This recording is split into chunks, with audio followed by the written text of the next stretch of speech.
Saudara-saudara, tentu pertama-tama saya sungguh bahagia, sangat bahagia. Hari ini kita bisa silaturahim bersama-sama. Hampir perwakilan masyarakat Lampung perantauan hadir, tokoh-tokohnya hadir. Yang dari Lampung pimpinan masyarakatnya hadir, yang dipimpin langsung oleh Pak Gubernur, Pak Arinal. Saudara-saudara, kita ini, kata Pak Endrioso, sendiri-sendiri aja hebat, Pak Gu.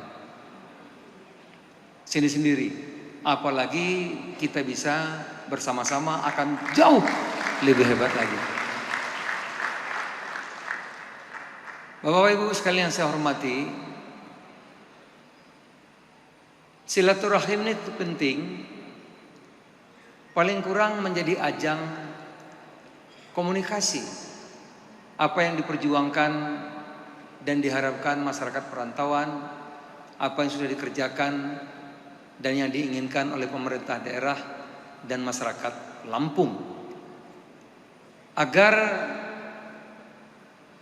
terjadi kesepahaman sehingga kita bisa melakukan, meningkatkan kinerja yang sudah ada. Saudara-saudara, di era kompetisi demokrasi, semua daerah berlomba-lomba untuk memajukan daerahnya. Apa salah? Tidak. Memajukan daerah dalam rangka memajukan pembangunan nasional. Tinggal mana yang duluan. Oleh karena itu, informasi, kecepatan komunikasi antar pusat dan daerah tentu akan menentukan keberhasilan kita, kesuksesan kita membangun daerah. Saya keliling Lampung, tentu setiap gubernur punya catatan-catatan, punya kesuksesan, keberhasilan masing-masing. Yang terakhir dengan Pak Sarhudin, dulu ITERA itu sebetulnya akan dibangun di Palembang, Sumatera Selatan. Sudah diputuskan oleh Pak Presiden, Pak SBY. Tapi pada waktu itu saya meminta beberapa kali menghadap, karena sudah diputuskan di Sumatera Selatan untuk pindah ke Lampung. Saya mengatakan Lampung jumlah penduduknya lebih besar, sumber daya alamnya kalah jauh dengan Sumatera Selatan, dan oleh karena itu paling layak ada Institut Teknologi Sumatera diletakkan di Lampung. Kerjasama yang bagus dengan Pak Sarhudin, cepat sekali akhirnya kita sepakat, Pak SBY sepakat, dirubah, pindahlah ITERA ke Lampung. Begitu juga gubernur-gubernur yang lain.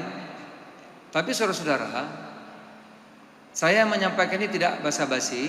Pak Arinal ini khas Lampung, memang kadang-kadang keras ngomongnya, suaranya gitu, juga bisa marah gitu. Memang Lampung rata-rata begitu ya. Kata orang Jawa, sumbu pendek katanya ya. Tapi Pak Gubernur kita ini terang orangnya, karena insinyur itu kan jelas, terang, karena ada rumusannya, nggak mau main-main. Kalau main-main bangunannya bisa rubuh gitu.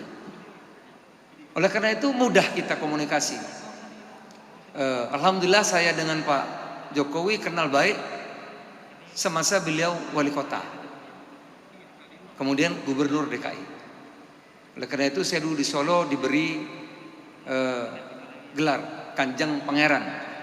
Di Solo tuh walaupun dari Lampung dikasih juga Pak Kanjeng Pangeran. Ya, KGPH, Kanjeng Pangeran di Solo. Nah itu Pak Jokowi yang nemeni saya. Waktu itu beliau masih wali kota. Saya juga berkunjung ke kantornya sekali, dan saya berkunjung ke pabrik beliau itu ekspor hasil-hasil kayu dalam bentuk mebel. Saya 2 kali ke pabrik beliau, dan dulu saya dikunjungi di Kementerian Kehutanan 1 kali. Jadi sudah kenal baik. Oleh karena itu waktu presiden saya menyampaikan Sumatera itu, saya bilang sudah puluhan tahun rencana jalan tol yang tidak pernah jadi. Nah oleh karena itu berkali-kali kita sampaikan, dan memang untuk pertama kali dulu sebelum dibangun saya menemani Pak Jokowi 3 kali Waktu mau dimulai pembangunan jalan tol Lampung sampai ke Aceh 3 kali datang saya temani. Tapi setelah mulai pembangunan, setelah jadi, memang saya nggak ikut lagi, orang sudah jalan. Tapi awal-awal kita mengikuti. Jadi banyak sekali yang sudah dikerjakan Pak Gubernur kita ini. Oleh karena itu kita perlu tahu, kita perlu dengar sejauh mana. Dan hari ini membuktikan Pak Gubernur hadir 14 kepala daerah. Itu tidak mudah, ya tidak mudah. Artinya kepemimpinan gubernur diterima. Ya, tentu kemajuan Lampung tidak terlepas kemajuannya para bupati wali kota yang hadir ini. Ya. Para bupati wali kota yang hadir ini membangun daerahnya luar biasa. Kebersamaan, kerjasama, kompak di bawah pimpin Pak Gubernur terasa hari ini. Dan saya juga merasakan itu komunikasi mudah sekali. Menyampaikan apapun, datang dan sebagainya itu mudah. Ibaratnya itu tadi saya mengatakan gubernur kita ini terang orangnya. Walaupun sekali lagi kadang-kadang galak, yaitu memang khasnya orang Lampung. Nah, saudara-saudara, banyak yang dibangun oleh gubernur, wali kota, para bupati yang hadir ini, banyak sekali. Setiap saya kunjungan kerja, saya kira Pak Moghlis juga dulu bupati, ya.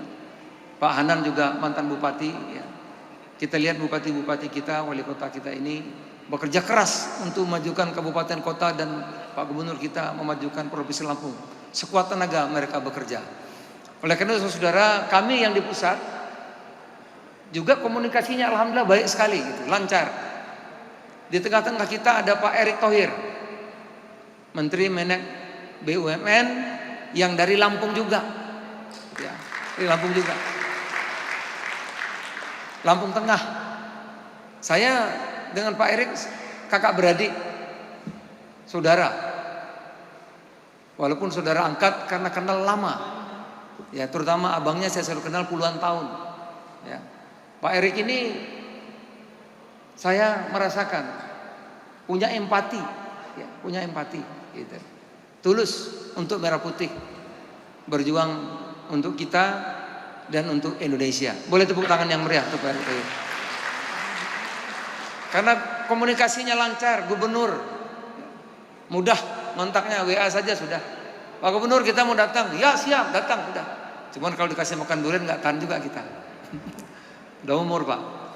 Nah jadi sekarang Pak Erick lagi mudah-mudahan akhir tahun Bakahuni akan di-develop menjadi pusat pariwisata, ya Bakahuni. Saya dengar masjid tahun depan akan jadi masjid raya besar sekali. Kemudian tim park mudah-mudahan akhir tahun ini katanya akan jadi juga. Pendek kata Bakahuni nanti akan menjadi pusat wisata. Oleh karena itu Pak Gubernur sudah bingung bicara sama saya, Pak Zul ini Bakahuni ini nggak lama lagi udah nggak nampung, udah nggak akan muat angkutan Bakahuni. Karena sekarang orang dari Jambi, dari Bengkulu, dari Sumatera Selatan, dari mana-mana, daripada pesawat mesti PCR mahal katanya, mending lewat Lampung. Jadi kapasitas pelabuhan sudah over, sudah melampaui. Oleh karena itu saya kira Pak Gubernur juga akan memikirkan bagaimana nanti menambah pelabuhan yang baru, penyeberangan yang baru. Banyak juga yang akan dikerjakan Pak Erick ya di Lampung. Nanti akan disampaikan ada usulan untuk tuan rumah PON dan sebagainya. Ada juga harapan untuk mendirikan rumah sakit bersama Bunda Epa katanya saya dengar juga. Ya, di Bandar Lampung. Pendek kata banyak hal yang bisa kita lakukan. Sekali lagi kata Pak Henry Yoso tadi, kalau kita bersama-sama. Saudara-saudara, di sini partainya macam-macam. Partai itu kan alat perjuangan. Kita kompetisi untuk berbuat baik gitu. Antara sesama partai politik, karena partai politik itu tujuannya untuk memperkuat persatuan agar kita kokoh bersatu. Dengan kokoh bersatu itu maka Indonesia bisa berdaulat. Dengan Indonesia berdaulat itu maka kita bisa berlaku adil. Dengan bisa berlaku adil itu maka Indonesia bisa setara. Dengan setara itu maka keadilan bagi seluruh rakyat Indonesia bisa kita capai. Itulah cita-cita kita semua yang berada di ruang sini. Dan itulah saya kira cita-cita teman-teman dari manapun latar belakang partai politiknya. Sekali lagi, kalau saya terus masih banyak yang ingin bicara, banyak yang ingin disampaikan, tapi saya kira ini saja dulu. Sekali lagi terima kasih Pak Gubernur, Pak Arinal, lanjutkan perjuangan. Pak Gub, kami semua tentu akan mendukung penuh. Pak, para bupati, bapak-bapak, ibu-ibu, Pak Wali Kota, wali kotanya satu, Bunda Ipa, sama yang dari Metro, profesor kita itu, dan para bupati, kami masyarakat Lampung yang di perantauan tentu mengucapkan terima kasih, apresiasi. Kami tahu wali kota, bapak-bapak bupati dipimpin oleh gubernur bekerja keras. Ya, kami tahu karena kami sering turun, kami dengar, kami lihat, ya, bahwa ada satu yang kurang dalam perjuangan yang besar itu wajar. Jadi kalau 10 kerjaan ada satu yang kurang itu kita maklumi. Oleh karena itu kami semua di sini mendoakan dan mendukung agar gubernur, bupati, wali kota yang sedang bekerja keras untuk membangun Lampung, apapun diperlukan, kami di pusat insya Allah sekuat tenaga bisa membantu bapak-bapak, ibu-ibu sekalian. Saya kira itu yang bisa saya sampaikan. Mudah-mudahan Allah Subhanahu wa taala memberi kekuatan dan pertolongan kepada kita. Sekali lagi terima kasih yang tak terkira. Hari ini acara kita begitu meriah dengan kehadiran tuan-tuan, puan-puan. Tidak ada kalimat lain yang pantas saya ucapkan kecuali semoga kehadiran gubernur, Pak Henry dan kawan-kawan, panitia, Pak Trusandi, semua FK, PLP yang sudah susah payah menyiapkan ini, para bupati semua yang ikut bekerja dan bapak-bapak, ibu, tuan-tuan yang hadir di sini. Acara ini meriah, acara ini sukses karena kehadiran bapak ibu sekalian. Tidak ada lain kecuali saya berdoa semoga ini bagian dari amal soleh dan mendapat pahala dari Allah Subhanahu wa taala. Terima kasih. Bila taufiq wal hidayah. Wassalamualaikum warahmatullahi wabarakatuh.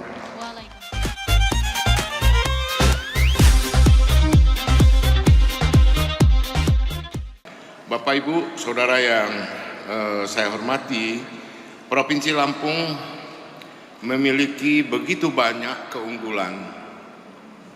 Saya bisa menyampaikan ini karena memang saya dari kecil lahir, besar, beraktivitas di Lampung.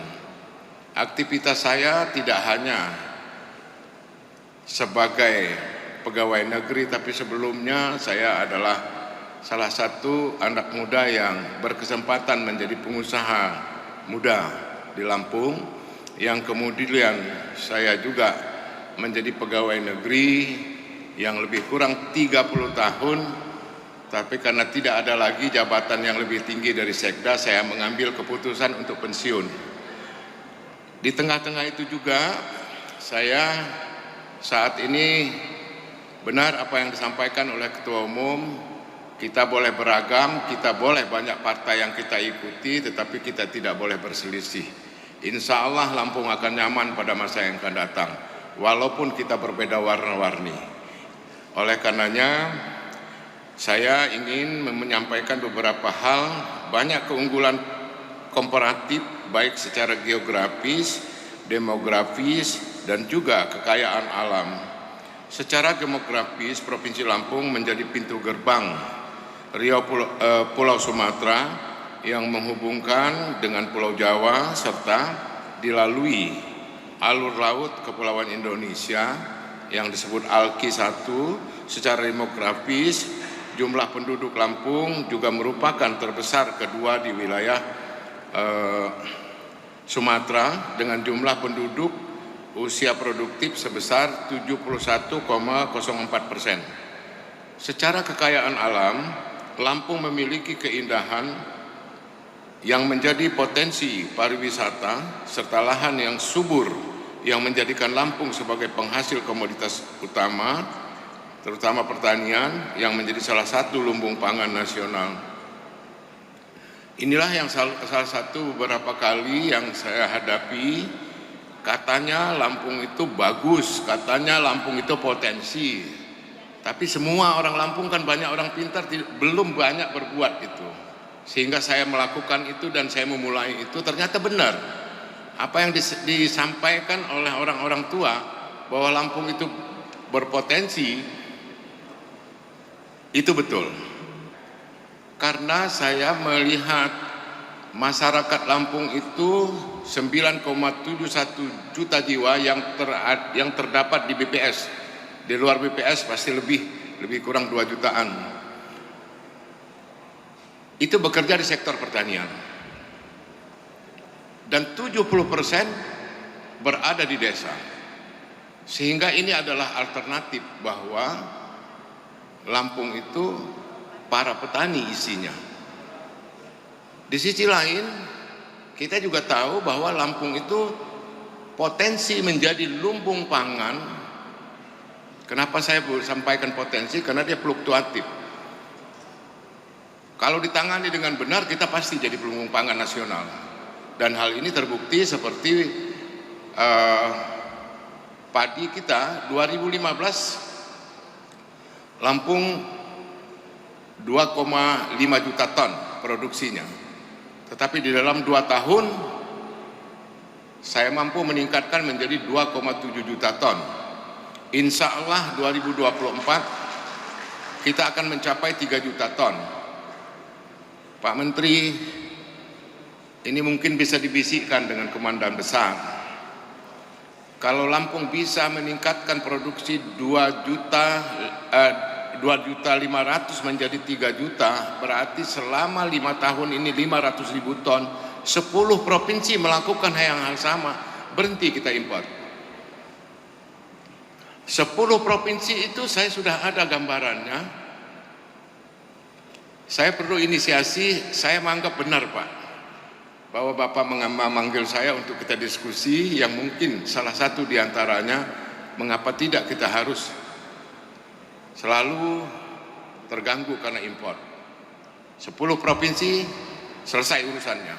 Dan saya sanggup mengajak beliau-beliau itu apabila cara kerjanya benar dan mampu bekerja dengan baik. Oleh karena itu, memang saya tidak melakukan koordinasi yang khusus dengan para bupati. Sebab kalau saya diskusi dengan para bupati, ceritanya panjang.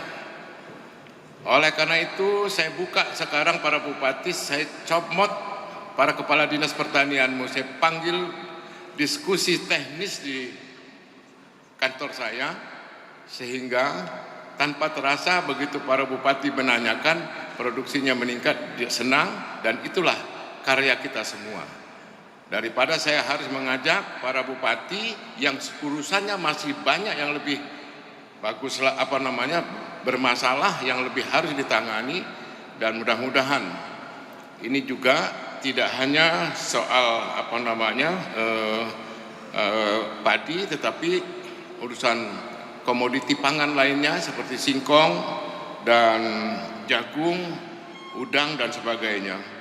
Secara kekayaan alam, Lampung memiliki keindahan alam untuk menjadi potensi pariwisata. Mudah-mudahan selain kesuburan lahannya, Lampung sebagai penghasil komoditas utama pertanian dan menjadi salah satu lumbung nasional, dan sekarang ini Lampung sebagai provinsi nomor 1 peningkatan produksi berasnya di Indonesia. Beberapa waktu yang lalu saya berdampingan dengan provinsi penghasil beras. Saya sampaikan untuk saat ini saya geser, tapi bukan berarti harus berakhir di Lampung. Kita panggil, kita ajak, kita rangsang provinsi lain untuk selalu bersaing di dalam peningkatan produksi. Nah, oleh karena itu ini penting Pak Ketua Umum dan saudara-saudara saya di Lampung Perantauan. Ketika saya dilantik sebagai gubernur, hanya satu pesan Pak Presiden, jaga DKI jangan sampai menimbulkan hal-hal yang tidak diinginkan, terutama inflasi, karena kebutuhan 40% DKI itu dari Lampung. Sebagai keunggulan harus dapat dimanfaatkan secara baik dan dioptimalkan menjadi keunggulan kompetitif untuk kesejahteraan masyarakat Lampung. Sejak dilantiknya oleh Presiden pada tanggal 12 Juni, langkah pertama yang dilakukan adalah membangun konsolidasi internal, koordinasi eksternal, dan komunikasi dengan semua elemen untuk mengeksplorasi kondisi terkini pembangunan Provinsi Lampung, serta membangun komitmen bersama seluruh pemangku kepentingan termasuk pemerintah pusat untuk meningkatkan daya saing Provinsi Lampung.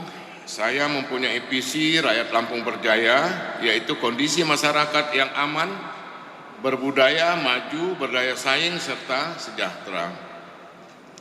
Sinergi dengan visi Presiden Joko Widodo dalam RPJMN 2024, visi rakyat Lampung berjaya dirumuskan dengan mengusung 6 misi daerah dan 33 janji kerja utama yang menjadi arah dan acuan dalam perencanaan dan pelaksanaan pembangunan jangka menengah Provinsi Lampung. Salah satu agenda kerja utama dalam program Kartu Petani Berjaya, program ini saya inisiasi dengan melihat potensi daerah bahwa sektor pertanian merupakan yang tertinggi dalam struktur PDRB Provinsi Lampung dengan potensi pertanian yang sangat besar serta mayoritas penduduk bekerja pada sektor pertanian.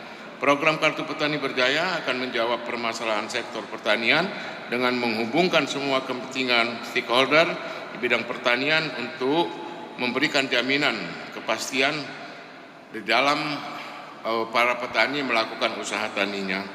Dan saat ini Lampung sudah dinobatkan oleh Menteri Pertanian sebagai lokomotif pertanian Indonesia.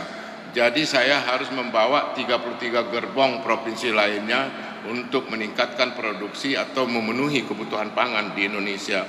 Selanjutnya, untuk mendorong akselerasi pembangunan desa telah diluncurkan program Smart Village Desa Berjaya dan telah menunjukkan progres yang positif.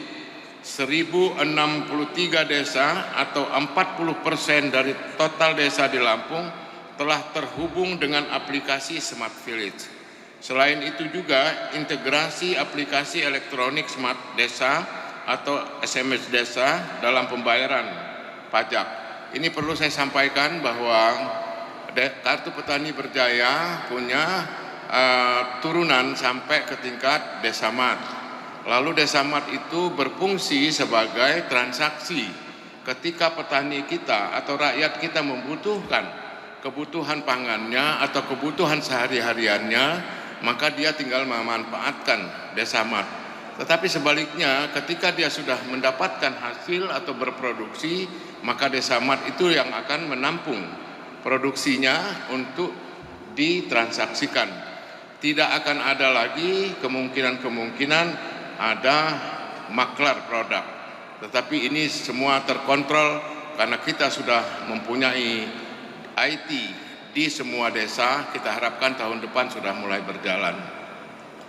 Di sisi lain, kepada masyarakat Lampung perantauan bahwa ternyata mengapa pajak itu sulit dilaksanakan di tingkat desa dan hampir semua kemacetan pajak itu ada di tingkat desa dan kecamatan.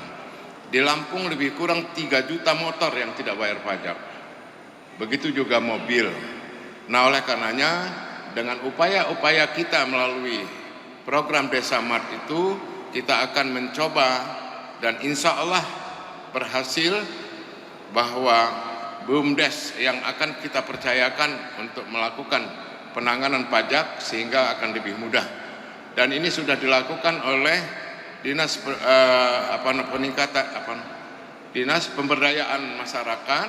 Ternyata pembayaran pajak lancar tanpa ada halangan apapun. Mudah-mudahan dalam waktu yang singkat semua desa masyarakatnya patuh membayar pajak.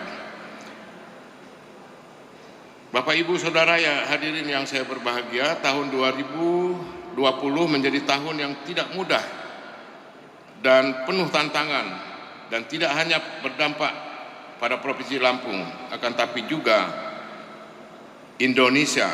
COVID sampai merebak dan dengan kerja keras bersama pemerintah baik pusat, TNI, Polri dan kabupaten, kita semua mampu mengendalikannya sehingga sampai saat ini COVID kita dalam posisi yang aman dan nyaman.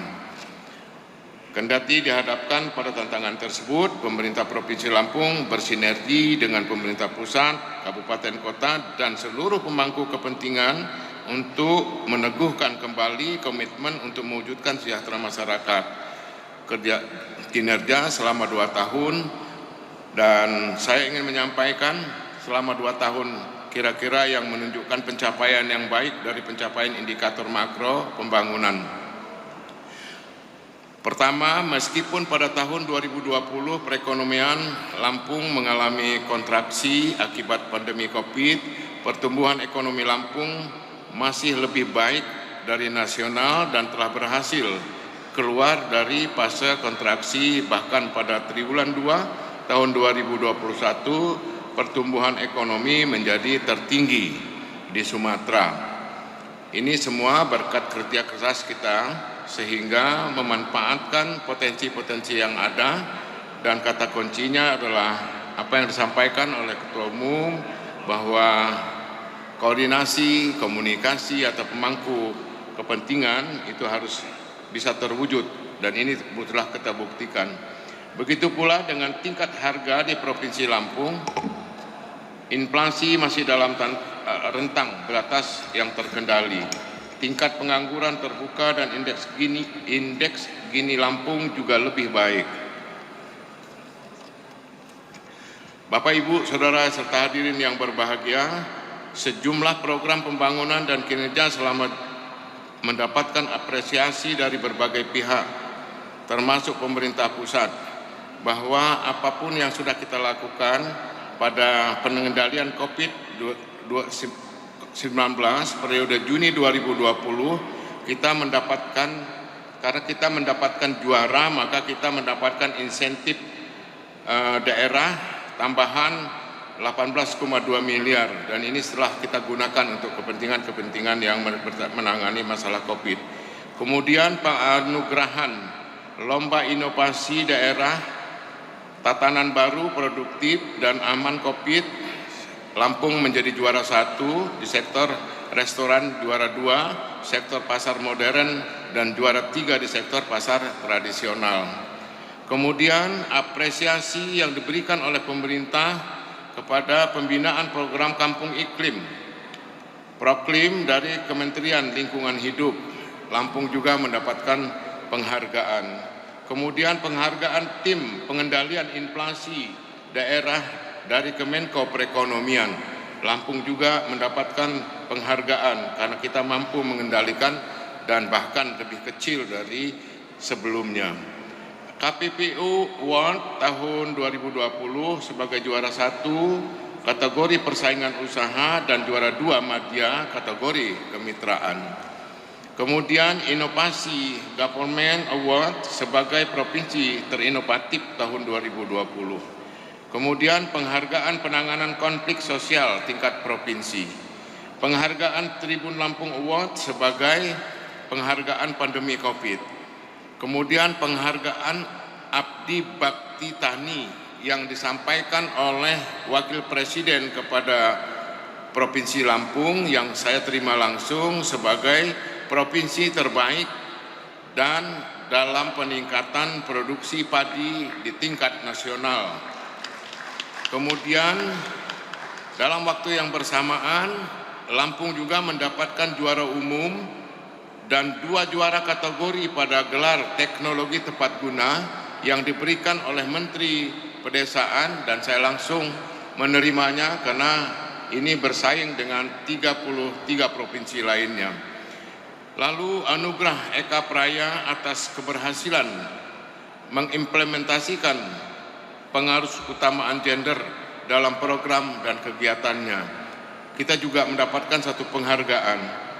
Di dalam hal tersebut, seterusnya 10 besar medali dalam PON 20. Pada kesempatan ini saya sampaikan, saya menunjuk Ketua KONI biar masyarakat Lampung banyak yang kenal dengan Pak Yusuf Barusman. Bukan karena beliau tokoh olahraga atau beliau orang olahragawan. Saya berpikir ada 2 yang membuat prestasi ini bisa bagus. KONI-nya mampu memberikan kontribusi yang lurus di dalam pembinaan dan atletnya dicari yang benar. Nah, Yusuf Barusman tidak paham soal olahraga, tetapi orangnya lurus dan orang kaya. Tidak mungkin uang KONI itu akan dimakan sama dia. Dan saya kucurkan 30 miliar sambil saya ngancam dengan Pak Yusuf Barusman. Saya tidak mau tahu ini 10 besar. Saya berikan sesuai dengan permintaanmu. Dan beliau mengajukan 30 miliar saya berikan. Sampai di Papua pun saya masih teror dia. Awas kalau enggak. Beliau tidak bisa tidur katanya. Dan akhirnya dicapai kepada saudara-saudaraku. Ternyata bisa kok. Dan pada akhirnya pertemuan beliau melaporkan, sudah. Kita bicara di Medan, kita rebut menjadi 5 besar. Sanggup nggak? Sanggup, asal uangnya ada katanya. Sanggup, ya sudah. Jadi saya mohon pemikiran ini nanti untuk kita bergeser karena Pak Erik sudah menyindir Pak Menteri, menyindir saya, sanggup nggak 2028 kita menjadi tuan rumah PON 28 yang akan datang. Saya nyatakan sanggup. Dengan pertimbangan saya akan mendapatkan fasilitas sport center. Tetapi saya tetap masih akan berguru kepada beliau walaupun sport center ini sudah disetujui oleh Presiden maupun Menteri Pemuda Olahraga. Saya tinggal mencari tanah. Kalau tanah tidak ada akan saya tempatkan di Kalianda. Mungkin Pak Ketua Umum kalau di Kalianda itu tidak bisa semuanya di Bandar Lampung, juga agak sebagian besar nanti yang akan kita tempatkan di daerah Bakauheni. Oleh karena itu mudah-mudahan 2028 Lampung akan menjadi provinsi penyelenggara tentang PON pada masa yang akan datang. Kemudian BKN Award 2021 penghargaan dari PT Pertamina sebagai gubernur terbaik yang mendukung program Partasop karena kita pelaksana tertinggi, terbesar dan tercepat. Kemudian penghargaan gas penyelesaian tidak lanjut hasil pengawasan dari Kemendagri yang kebetulan ada mantan Dirjen Pedesaan Pak Nata Irawan yang menanganinya. Boleh ditanya kalau salah, tapi kalau benar katakan benar bahwa Lampung terbaik di dalam penanganan itu, sehingga tidak ada lagi kesulitan masyarakat untuk mendapatkan energi yang terkait dengan kepentingan transportasi pribadi maupun usaha-usaha yang di sektor pertanian dan sebagainya. Kemudian Gubernur berkinerja positif di mata publik dirilis oleh Nawacita TV dan dikeluarkan oleh Sekretariat Presiden. Alhamdulillah saya tidak pernah meminta, tetapi kita masuk di dalam 9 besar gubernur berprestasi dengan upaya-upaya penilaian yang secara keseluruhan ternyata program yang kita miliki, yang saya lakukan bersama para bupati tentang Kartu Petani Berjaya ini merupakan sesuatu yang luar biasa dan diakui oleh Institut Pertanian Bogor dan pihak kementerian. Dan saya berharap sekembalinya kita dari sini, dari gedung MPR ini, kepada para bupati, kita harus kerja keras supaya Kartu Petani Berjaya ini sudah dipegang oleh petani kartunya, karena tidak ada alasan apabila petani mendapatkan kartunya 50 juta langsung mendapatkan kredit usaha rakyat yang selama ini menjadi kesulitan para petani di dalam pengembangan usaha taninya. Nah, oleh karenanya ini akan kita lakukan sehingga Lampung pada masa yang datang akan terwujud kejayaannya. Kemudian piagam dan plakat penghargaan atas pencapaian opini wajar tanpa pengecualian Lampung 7 kali. Karena saya pada waktu itu sebagai sekda saya berusaha dengan maksimal dan ternyata sampai di gubernur, sehingga dua minggu yang lalu kita mendapatkan WTP 7 kali berturut-turut. Kemudian perlu saya sampaikan juga piagam penghargaan pembinaan produktivitas prakarya dari Kementerian Tenaga Kerja. Alhamdulillah Bapak Ibu masyarakat perantauan di Lampung itu sudah nampak sekali kesejukan. Tidak ada lagi persaingan usaha yang berlebihan. Pengusaha-pengusahanya menjalankan tugasnya masing-masing, sehingga perusahaannya berjalan dengan baik, perusahaannya bisa menumbuhkan ekonominya, dan bahkan kita tertinggi ekspornya. Sehingga saya mendapatkan penganugerahan Pramakarya 2021 oleh Menteri Tenaga Kerja yang diserahkan langsung oleh Wakil Presiden Republik Indonesia. Bapak Ibu hadirin yang saya hormati, berdasarkan Permenko Perekonomian nomor 7 tahun 2021 terdapat 6 proyek strategis nasional yang berlokasi di Provinsi Lampung yang perlu didukung melalui perumusan kebijakan daerah. Yang pertama, kereta api logistik yang sedang dalam posisi diedi, mudah-mudahan ekonomi kita pulih segera dilakukan. Kemudian yang kedua, kawasan industri Tanggamus. Itu merupakan salah satu yang akan kita bangun dan sudah masuk di RPJMN terkait dengan industri perkapalan. Mudah-mudahan di situ akan kita bangun, dan juga sudah kita persiapkan pelabuhan Tanggamus untuk mengimbangi agar pelabuhan panjang bisa terurai, karena dengan adanya jalan tol maka Provinsi Sumatera Selatan, Jambi, tidak galak dia ekspornya melalui kampung dia langsung kirim ke Panjang, sehingga kita mengalami kesulitan. Tetapi ini adalah karunia Tuhan yang harus kita pikirkan secara positif. Nah, oleh karena itu saya menginisiasi untuk membangun pelabuhan, karena semua kopi kita di dari Lampung Barat, pesisir barat, Tanggamus, Waikanan, dan Bengkulu itu melalui Panjang. Mengapa tidak kita perpendek, dan juga masyarakat bagian barat kalau mau ke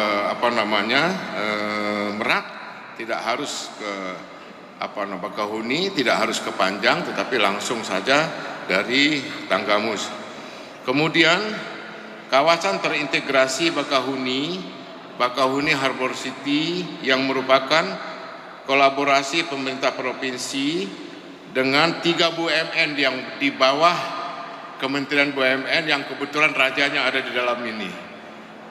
Beliaulah yang memprakarsai bahwa Bakahuni akan dijadikan destinasi pariwisata nasional, karena menurut beliau pada waktu saya paparan, syarat pariwisata itu sumber daya alamnya harus bagus, sumber daya manusianya harus banyak. Kita 20 juta penduduk kita yang berlalu lalang di Bakahuni dan Merak. Sehingga beliau pada hari ini kita berdoa semoga beliau selalu sehat dan memikirkan Lampung akan mengucurkan 1 triliun di Tanggamus. Tepuk tangan. Karena apa? Karena Jakarta mengalami tingkat kejenuhan pariwisatanya ke Bandung, ke Puncak, dan segala macam.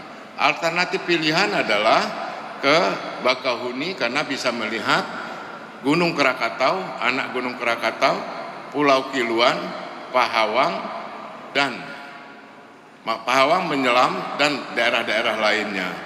Lalu di sana juga akan ada pusat perhotelan, kemudian akan ada mall baik publik maupun lainnya, dan disitulah nanti BUMN yang kebetulan dibawahi oleh Pak Erick Thohir dan saya akan diperintah untuk mengawal supaya pekerjaan ini bisa cepat.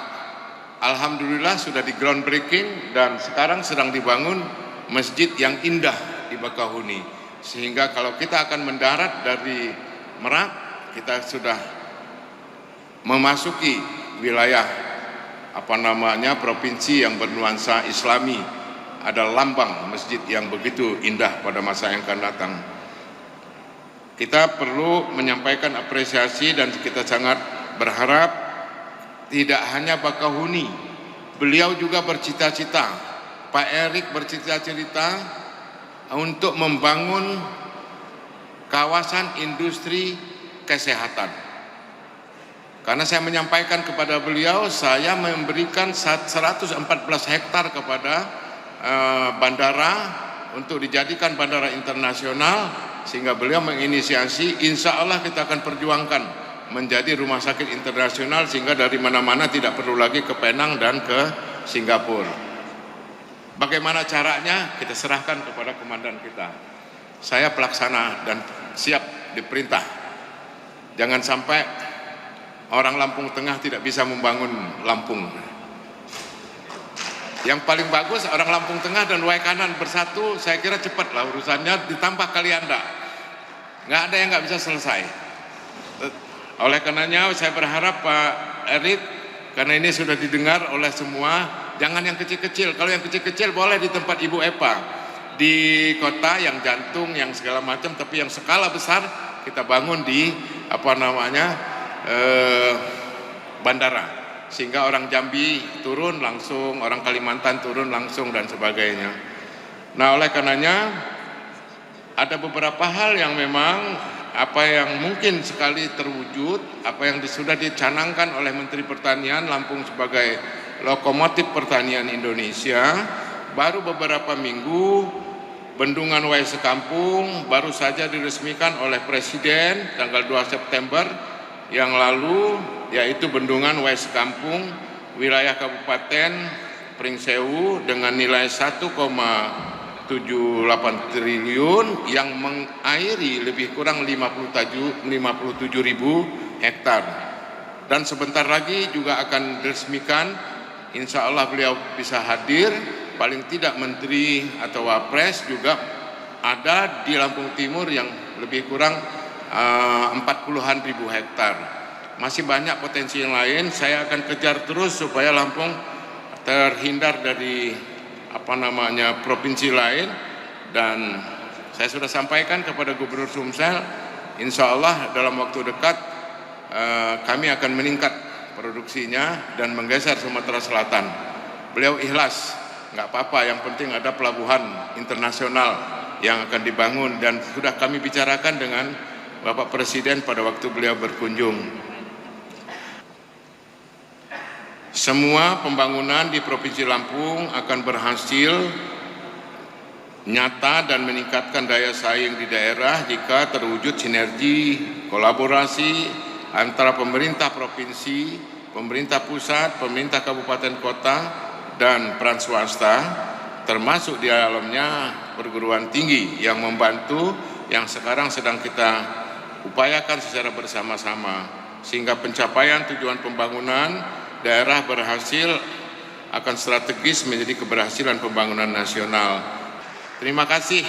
Mohon maaf kalau ada kata yang kurang berkenan, sebenarnya masih banyak, cuman mungkin tidak pas kalau saya sampaikan di sini. Tapi yang paling penting, di Lampung nyaman, di Lampung aman, mampu mengendalikan COVID, dan ekonominya seperti sebelum dan bahkan lebih tinggi dari situasi COVID yang ada.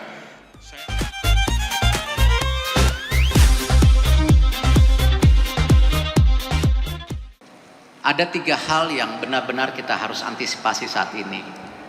1, globalisasi pasar dunia. 2, disrupsi digitalisasi. Dan yang terakhir adalah ketahanan kesehatan. Tadi Bapak Gubernur sudah menyampaikan bagaimana Lampung harus juga dijadikan tempat investasi, karena memang Lampung adalah salah satu pusat pangan Indonesia.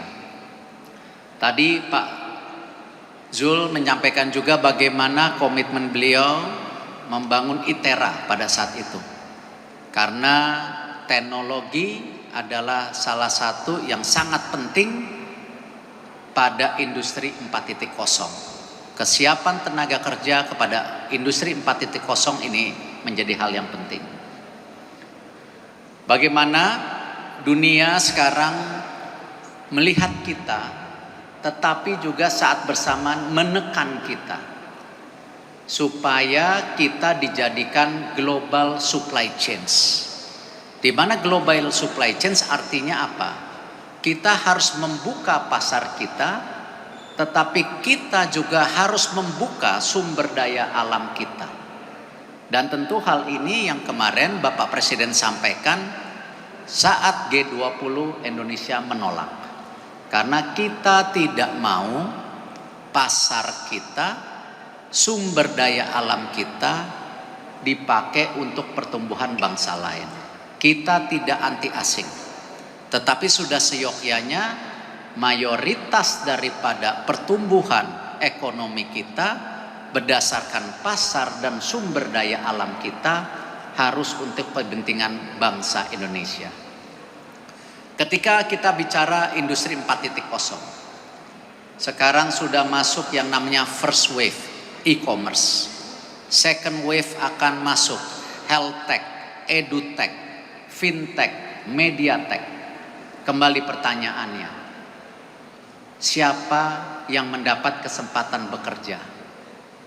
Siapa yang mendapat kesempatan berusaha? Kita tidak anti asing, tapi sudah seyogyanya kita sebagai bangsa Indonesia kesempatan bekerja, kesempatan berusahanya untuk bangsa Indonesia. Ketahanan kesehatan juga sama. Mayoritas bahan baku obat impor, alat kesehatan impor. Ketika kita nanti 10 tahun ada pandemi lagi, tentu akhirnya kita tidak siap lagi. Karena itu, sesuai dengan amanah yang diarahkan Bapak Presiden, BUMN adalah sepertiga kekuatan ekonomi Indonesia. 1.900 triliun, lebih besar dari APBN.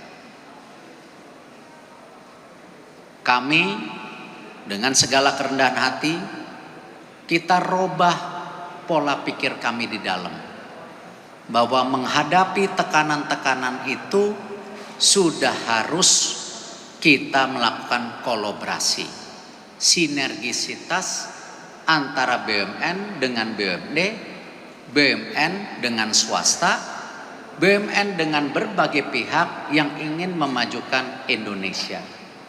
Tetapi tentu dengan konteks kerjasama yang saling menguntungkan, karena kami sendiri adalah korporasi. Saya memastikan tidak mau juga kerjasama ini hanya menguntungkan BUMN atau oknum-oknum yang ada di BUMN. Saya juga sebagai Menteri BUMN memastikan juga tidak boleh menutup mata kalau ada pihak lain, BUMD atau swasta ingin bekerja sama dengan kami, sangat terbuka, tetapi jangan dibohongin. Kita harus menciptakan ekosistem kerjasama yang sehat. Untuk siapa? Tentu untuk Indonesia hari ini dan masa depan Indonesia. Allah Subhanahu wa Ta'ala memberikan hati, pikiran kita yang luar biasa. Tetapi Allah Subhanahu wa Ta'ala tidak memberikan kita umur. Karena itu sudah sepatutnya kita harus memikirkan kerjasama yang tidak hanya jangka pendek, tetapi menengah dan jangka panjang. Untuk apa? Keberlanjutan Indonesia yang kita cintai. Tentu kenapa Lampung salah satunya. Almarhum bapak saya Haji Muhammad Thohir asalnya dari Gunung Sugih. Merantau usia 10 tahun mencari pendidikan untuk SMA kuliah. Karena beliau meyakini pendidikan adalah kunci kemajuan. Beliau merantau dari Gunung Sugi ke Tanjung Karang, Tanjung Karang ke Solo, Solo Jakarta. Jadi ketika saya diundang oleh Pak Zul hadir ke sini, tentu ibarat saya pulang ke rumah, ketemu saudara-saudara yang dicintai. Karena itu ketika saya diundang juga oleh Pak Arinal waktu itu datang ke Bakauni, saya dengan beraninya waktu itu melihat bahwa potensi Lampung tidak hanya sebagai pusat pariwisata nasional, pusat daripada kesehatan nasional adalah sebuah opsi. Karena kalau kita lihat sebelum Covid pun 72% turis kita itu turis lokal, 28% turis asing. Tetapi selama ini kita sebagai bangsa tidak punya perhatian lebih dalam membangun infrastruktur turis lokal. Padahal 72% itu adalah 1.400 triliun. Provinsi lain seperti Bali, Mandalika fokus ke turis internasional. Salah? Tidak. Karena itu Lampung punya potensi yang luar biasa menjadi juga alternatif dari pembangunan infrastruktur untuk turis lokal, apalagi letaknya di antara Jawa dan di ujung Sumatera. Sumatera juga tidak punya fasilitas infrastruktur yang memadai untuk turis lokal. Apalagi infrastruktur yang sudah dibangun oleh pemerintah pusat diawali dari Lampung menuju Sumatera dengan adanya jalan tol. Lampung sudah punya airport yang memadai, tinggal diperbaiki sedikit. Lampung mempunyai ferry transportasi dari Jawa ke Lampung untuk menuju Sumatera. Total perputaran manusia di wilayah Bakauni saja itu kurang lebih 20 juta. Ada potensi yang luar biasa untuk Lampung. Karena itu ketika Pak Arinal mengundang saya bersama Menteri Perhubungan Pak Budi dan pada saat itu Menteri Pariwisata Pak Wisnu Tama, kita memberanikan diri Bakauni ini harus menjadi kolaborasi antara pusat dan daerah, BUMN dengan swasta, dan juga UMKM dan para kreatif lokal. Luas tanahnya 166 hektar. Tetapi kalau tidak dimulai, tidak ada yang memulai. Nah karena itu insya Allah kemarin saya meminta Pak Wamen saya, Pak Tiko, karena kebetulan saya mendampingi Bapak Presiden di G20 untuk mulai memastikan pembangunan yang bisa diselesaikan di bulan Juni Juli tahun depan untuk 3 hal. 1, masjid yang bisa dipakai untuk juga tourism dan fasilitas daripada kegiatan agama, UMKM Center dan Creative Hub, dan memperbaiki Menara Siger yang hari ini tentu perlu renovasi yang cukup maksimal. Dan kita berharap juga peran swasta hadir di Bakauni. Karena memang beberapa tanah yang sudah di Bakauni milik swasta. Tetapi kita ingatkan para swasta, infrastruktur dasar akan dibangun pemerintah. Apakah air bersih, Apakah jalan yang menembus tempat wisata yang kurang lebih komitmen dari pemerintah pusat di bawah Menteri PUPR kurang lebih adalah 500 miliar sampai 2023. Artinya apa? Swasta yang punya tanah di situ diuntungkan karena pemerintah membangun infrastruktur dasarnya. Jadi saya juga sudah berpesan kepada pihak swasta yang punya tanah itu harus menjadi satu kesatuan. Karena pemerintah pusat hadir. Dan kita harus mensepakati konsep besar daripada Bakauni agar jadi menjadi pusat salah satu opsi wisata nasional. Dan insya Allah di akhir tahun depan akan berdirinya Karakato Park yang seperti ada di Jatim Park. Sehingga Lampung bisa menjadi tempat alternatif daripada turis dalam negeri. Tentu tadi yang disampaikan juga oleh Pak Gub mengenai kesehatan, bahwa 600.000 masyarakat Indonesia berobat ke luar negeri. Ini penerbangan devisa yang sangat amat tentu besar. Lampung bisa menjadi potensi.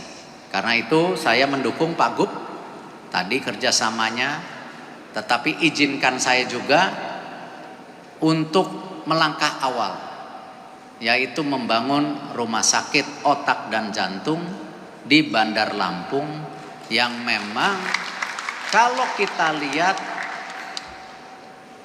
daripada penyakit jantung dan serangannya ini cukup tinggi di Sumatera, 122 dari 100.000, salah satu angka yang tinggi dibandingkan beberapa provinsi lain. Nah karena itu kami bekerja sama dengan pemerintah daerah, Ibu Wali Kota juga, bagaimana kemarin saya melihat tadi, insya Allah berdirinya rumah sakit otak dan jantung yang memang awalnya diinisiasi oleh Ibu Mega waktu itu rumah sakit otak dan jantung di Jakarta. Jadi kita coba lakukan kolaborasi ini karena memang kebetulan kita juga sedang membangun rumah sakit otak dan jantung di wilayah lain. Ada di Sulawesi Selatan, ada di Jawa Barat, ada di Jawa Tengah dan di Kalimantan. Nah, hal-hal ini tentu mimpi besarnya menjadi fasilitas internasional, tapi tetap masyarakat daerahnya harus juga dilindungi sejak awal. Tentu yang terakhir, saya mengharapkan tadi karena kita juga punya potensi olahraga yang baik. Saya tadi di ruangan tertutup di belakang, ruang singgah, kebetulan ada Pak Gub, ada Pak Zul, dan para pimpinan Bupati dan Wali Kota. Saya ingin menggelitik hatinya. Kenapa Lampung juga tidak menjadi tuan rumah PON? Karena dengan fasilitas yang dibangun mulai hari ini, mestinya Lampung punya potensi untuk pembangunan infrastruktur lebih lanjut, di mana salah satunya untuk olahraga.